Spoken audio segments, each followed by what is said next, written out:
Assalamualaikum warahmatullahi wabarakatuh. Sebelumnya yang terhormat kepada Ibu Niswatus Sholihah selaku dosen mata kuliah Tafsir Tarbawi. Di sini kami dari kelompok 4 akan membahas tema ilmu pengetahuan yang beranggotakan yaitu saya sendiri Fadila Rusyada Zain, kemudian ada teman saya Ziaul Haq, kemudian ada Ummiatuz Zahra, Zahir Bahar, Septi Mariono, dan Reskita. Kemudian kami akan menyampaikan sedikit tentang kandungan surah Al-Mulk ayat 1 sampai 5. Untuk penjelasan berikutnya mari kita simak videonya. Untuk yang pertama yaitu ayat Tabarakalladzi biyadihi mulku wa huwa ala kulli syai'in qadir. Imam Ahmad meriwayatkan dengan sanadnya dari Abu Hurairah radhiyallahu anhu bahwasanya Rasulullah Shallallahu alaihi wasallam bersabda bahwa dalam Al-Qur'an itu ada surat yang terdiri dari 30 ayat yang akan memberikan syafaat kepada para pembacanya sehingga dia akan diampuni. Itulah Tabarakalladzi biyadihil mulk. Turutlah diriwayatkan oleh para penyusun kitab. Imam Tirmizi mengatakan bahwa hadis ini adalah hadis hasan. At-Tabrani dan Al-Hafidz At-Madiyah Al-Maqdisi meriwayatkan dari Anas bin Malik radhiyallahu anhu bahwa Rasulullah Shallallahu alaihi wasallam bersabda ada satu surat dalam Al-Qur'an yang akan membela para pembacanya hingga memasukkannya ke dalam surga. Diriwayatkan dari Imam Tirmizi radhiyallahu anhu dari Jabir, Rasulullah Shallallahu alaihi wasallam tidak tidur sebelum beliau membaca Alif Lam Mim Tanzil dan Tabarakalladzi biyadihil mulk. Oke, di sini saya akan melanjutkan video yang pertama tadi tentang Mbak Fadila yang sudah menjelaskan tentang ayat Al-Mulk ayat 1. Nah, di sini saya juga akan menjelaskan tentang Al-Mulk ayat 1 tadi. Nah, di sini ayatnya berbunyi Bismillahirrahmanirrahim. Tabarakalladzi biyadihil mulku wa huwa ala kulli syai'in qadir. Nah, shadaqallahul adzim. Nah, di sini yang saya akan bahas yaitu tentang ayat yang bergaris bawah yaitu biyadihi. Nah, dan yang dimaksud dengan biyadihi di sini adalah tangan. Nah, di sini maksud dari tangan ini adalah sifat Allah. Jadi di sini tangan itu berbeda dengan apa yang tangannya makhluk. Nah, seperti itu. Karena Allah di sini mempunyai sifat yaitu mukhalafatu lil hawadisi, yaitu apa? Yaitu berbeda dengan makhluk. Nah, makanya dulu ketika ada pelajaran tafsir di semester 3 itu ada pembahasan tentang takwil. Nah, takwil di sini adalah makna tersirat, bukan makna aslinya. Nah, makanya di sini ada disebutkan biyadihi, artinya tangan. Nah, tangan di sini bukan seperti tangan makhluk. Nah, tangan di sini kalau sudah kita takwil ini menjadi tangan ini adalah sifat Allah. Nah, itu adalah pengertian dari tangan tersebut. Nah, dan ada benar-benar tangannya secara hakiki. Nah, dia adalah benar-benar tangannya secara hakiki tanpa mempertanyakan bagaimana bentuknya. Kita tidak boleh menanyakan bagaimana bentuknya tangannya Allah itu. Yang penting pokoknya berbeda dengan tangannya makhluk. Nah, tangan yang akan mengelola kerajaannya. Nah, kerajaan di sini misalkan ya bumi itu seperti genggaman tangannya, nah, yang tidak serupa dengan makhluknya, sesuai dengan yang dia kehendaki. Nah, Allah di sini memuliakan dirinya sendiri dan memberitahukan bahwa kerajaan yang terletak di tangannya, nah, dialah yang mengatur semuanya, dialah yang mengatur makhluk yang ada di dalam kerajaan itu, yaitu apa? Makhluknya sesuai dengan yang dia kehendaki. Nah, tidak ada yang dapat menolak ketetapannya dan tidak akan ditanya tentang perbuatannya. Nah, karena dialah yang maha kuasa atas apa yang ada di tangannya, dia maha bijaksana atas apa yang sudah dia ciptakan, dan dia maha adil apa yang sudah dia perbuat. Nah, itulah sebabnya Allah berfirman, wa huwa ala kulli syai'in qadir. Nah, terusan dari tabarakalladzi biyadihi mulku, dan dilanjut wa huwa ala kulli syai'in qadir. Nah, artinya apa? Dan dia maha kuasa atas segala sesuatu. Nah, jadi di sini Allah itu berkuasa, semua sesuatu itu berada di kekuasaannya.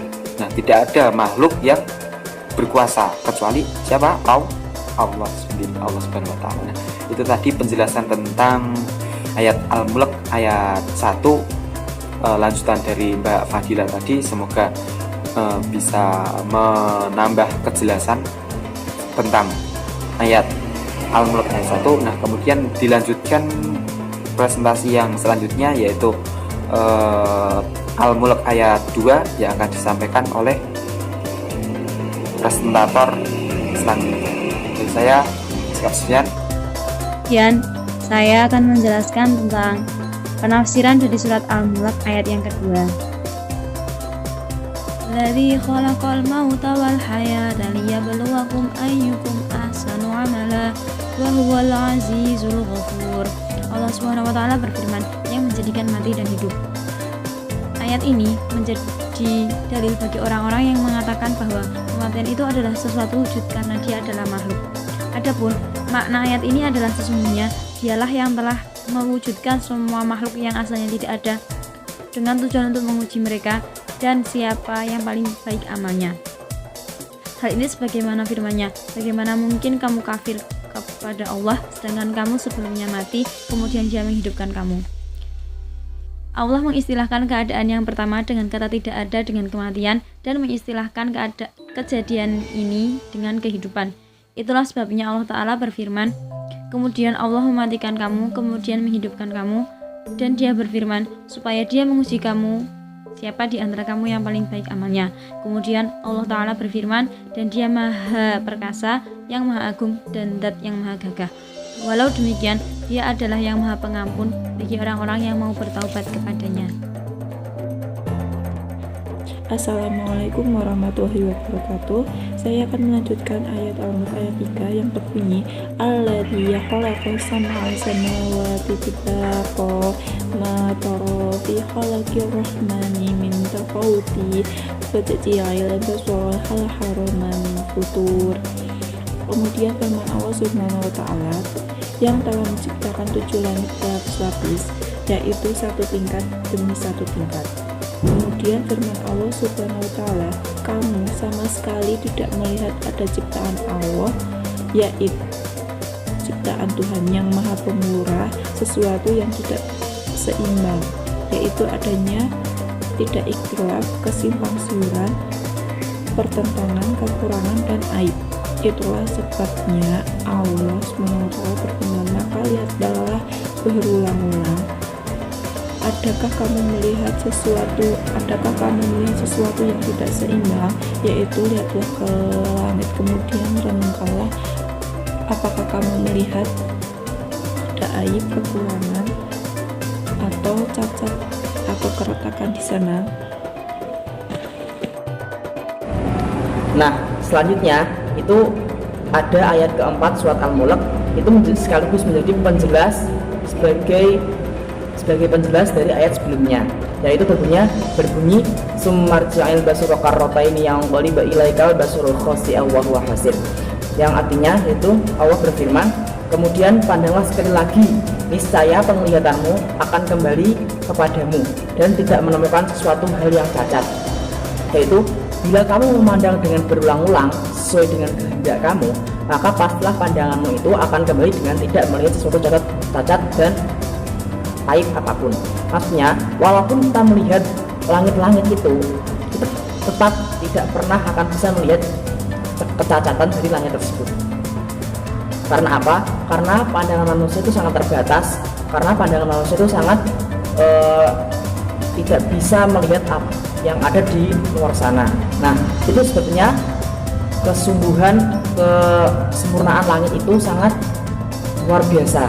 Lalu kemudian Allah menunjukkan keistimewaan langit tersebut dengan firman-Nya yang artinya, sesungguhnya kami telah menghias langit yang dekat dengan bintang-bintang, yaitu bintang gemintang yang ditempatkan di sana, baik yang beredar maupun yang tetap.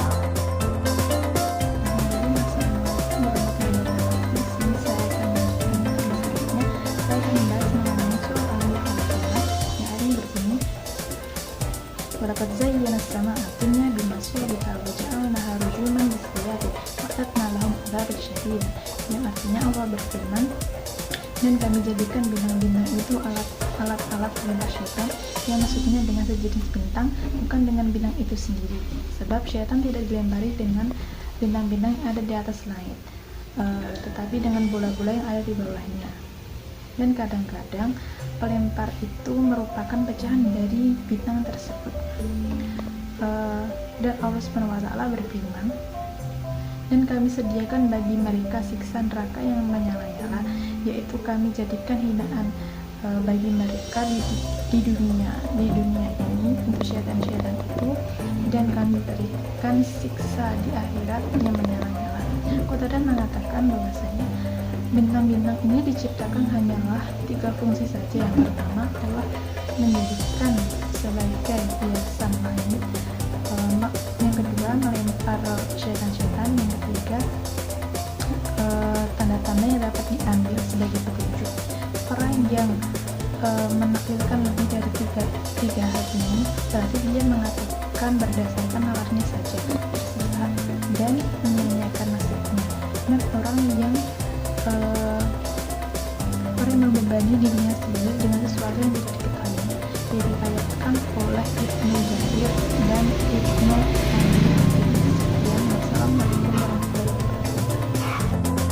Inilah beberapa slide yang dapat kami sajikan. Kesimpulannya, dalam sebuah ayat tersebut Allah Subhanahu wa Ta'ala ingin menunjukkan betapa agungnya segala hal yang telah diciptakan Allah, dan ini juga salah satu bentuk tafakur agar kita semakin dekat kepada Allah Subhanahu wa Ta'ala. Dalam ayat ini pula juga kita dituntut untuk belajar banyak hal tentang ilmu pengetahuan, baik yang ada di langit maupun yang ada di bumi.